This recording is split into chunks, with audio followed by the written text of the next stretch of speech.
No spoilers for the Mote in God's Eye. I suggest you leave. It's all right. I give the book a 3.5. That's it. I'm barely through it. I just cracked the surface. First contact. Ready? Spoilers only. This also might be my first time reading it live. I don't remember if I read this live already. But chapter 21, The Ambassadors. I only have about 10 minutes. As the Mote ship finally made its final approach, all details of its construction remained hidden by the flaring drive. MacArthur, which is the ship we're on, watched with screens up and charged. 100 kilometers away, Lennon watched too. Lennon is our teammate's ship. And wait, there was a minor. Our teammate's ship. And there was a minor inconsistency.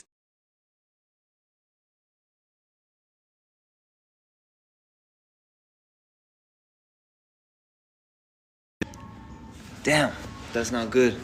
Fuck. Anyway, we're gonna move on and worry about that later. But Lenin is our teammate's ship, and it's owned by Kutuzov, a Russian. He doesn't own it. He's like the commander of that ship, and Rod Blaine is the commander of our ship. And Rod's about to do something crazy to the aliens that we have aboard our ship, which is very, very unfortunate. Avoid collections. I don't give a fuck. Send it to collections. Asshole. Battle stations, Mr. Staley, Blaine ordered softly. Staley grasped the large red handle, which now pointed to condition 2, and moved it all the way clockwise. Alarms trilled, then a recycled trumpet sang, "To arms." Rapid notes echoing through steel corridors. Now hear this. Now hear this. Battle stations. Battle stations. Condition, red 1.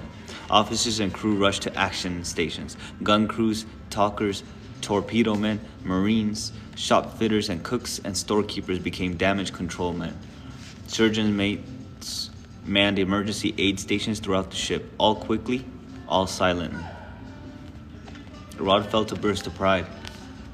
Kaziller had given him a taut ship, and by God, they were still taut. Comm room reports, condition red 1, the bridge talker announced. The quartermaster's mate 3rd class said, words given him by someone else, and all over the ship, men rushed to obey. But he gave no orders of his own. He parroted words that would send MacArthur leaping across space. Damn. Fire laser cannons and launch torpedoes, attack or withdraw, and he reported results that Blaine probably already knew from his secrets and instruments. He took to no initiative and never would, but through him the ship was commanded. He was an all-powerful, mindless robot. Interesting. So Kutuzov, I think I know the plot twist with Kutuzov. I see the foreshadowing of it already, and I'm pretty sure someone spoiled it to me. So that's very unfortunate.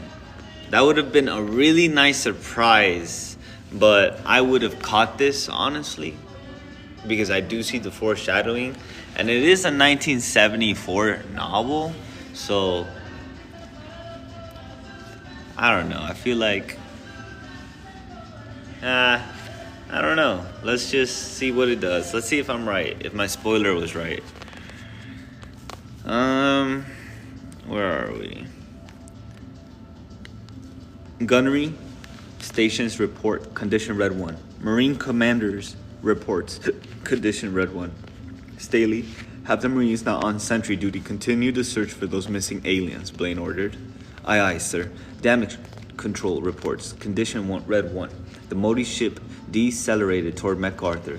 The fusion flame of its drive, a blaze of the battlecruiser screens. Rod watched nervously. Sandy, how much of that drive could we take? It's not too hot, Captain. Not too hot. It's not too hot, Captain. I don't know how to say that word. Sinclair reported through the intercom. The field can handle all that for 20 minutes or more. And 'tis naive focus, Skipper. There be 9 hot spots. There'll be 9, I don't know. Blaine nodded.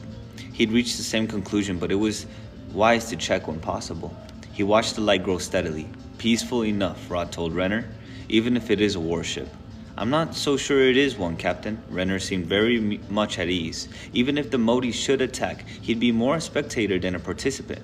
At least they've aimed their dry flame to miss. Courtesy counts. The hell it does. That flame spreads. Some of it is spilling onto our Langston field, and they can absorb what it does to us. I hadn't thought of that. Marines, report civilians in corridors. A deck bulkhead 20. God damn it, Blaine shouted. That's astronomy. Get those corridors cleared.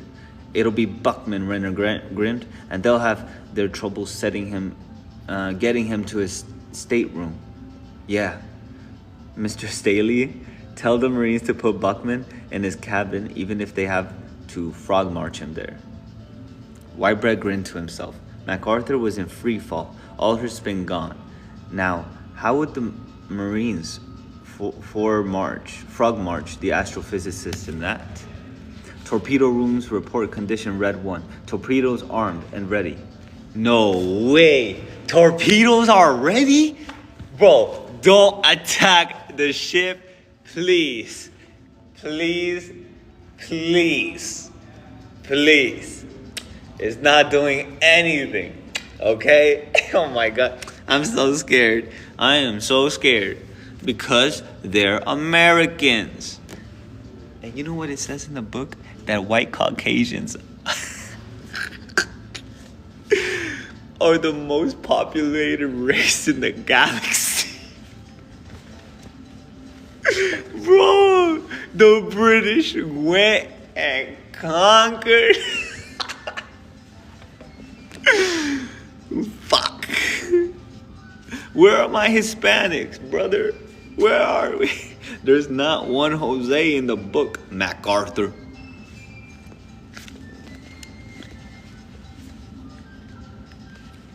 One of the leading cooks thinks he saw a miniature, Staley said. The Marines are on the way. The alien ship drew closer, her drive a steady wild blaze. She was cutting it very fine, Blaine thought. The deceleration hasn't changed at all. They obviously trusted everything. Their drives, their computers, sensors. Engine room reports. Condition, red 1. Field at maximum strength.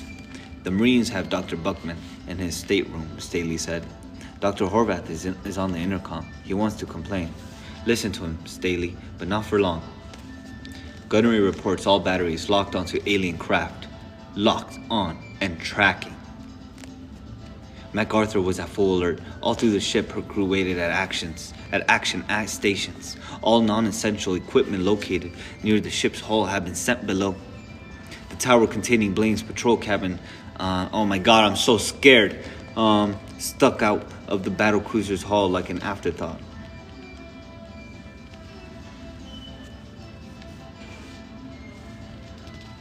Wait, what? For spin gravity, it was conveniently far from the ship's axis, but in a battle, it would be the first thing shot off. Blaine's cabin was an empty shell now. His desk and the more important gear, long since automatically raised into one of the null-gravity recreation areas. Every idle compartment at the ship's core was jammed, while the outer decks were emptied, cleared to make way for damage control parties. And the Mote ship was approaching fast. She was still no more than a brightening light, a fusion jet fanning out to splash MacArthur Langston's field.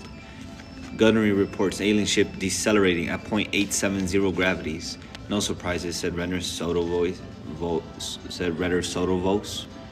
What?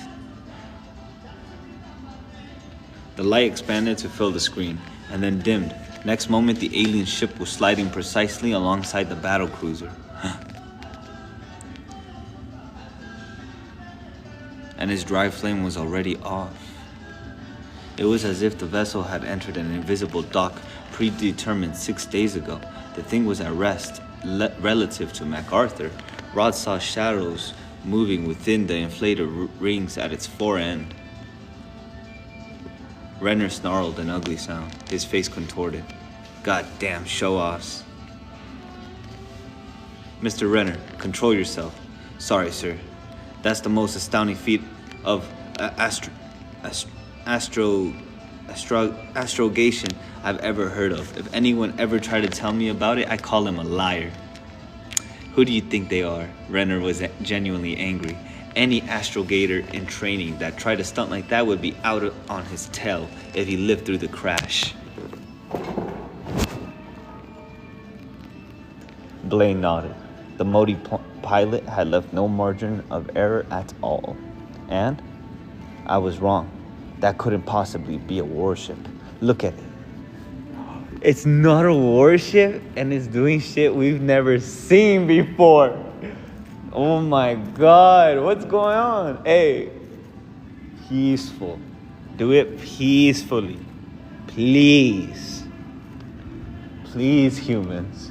Please, Caucasians. Do this peacefully. Torpedoes ready. Fuck. They probably know. They're ready. Yeah, it's as fragile as a butterfly. I could crush it in my hand. Rod mused a moment, then gave orders. Ask for volunteers to make first contact with that ship alone, using an unarmed taxi, and keep condition red 1. We're gonna end it there, and I'm gonna continue it because I have to go to work, unfortunately. Ooh, check it out, the Mote in God's eye. It's a 3.5, okay? It's just, it just takes a little bit to start, that's all. Act 1 is just a little slow, just a little. It's not uninteresting, it's just, you could move it along a little bit, I think. Have a good day, everyone.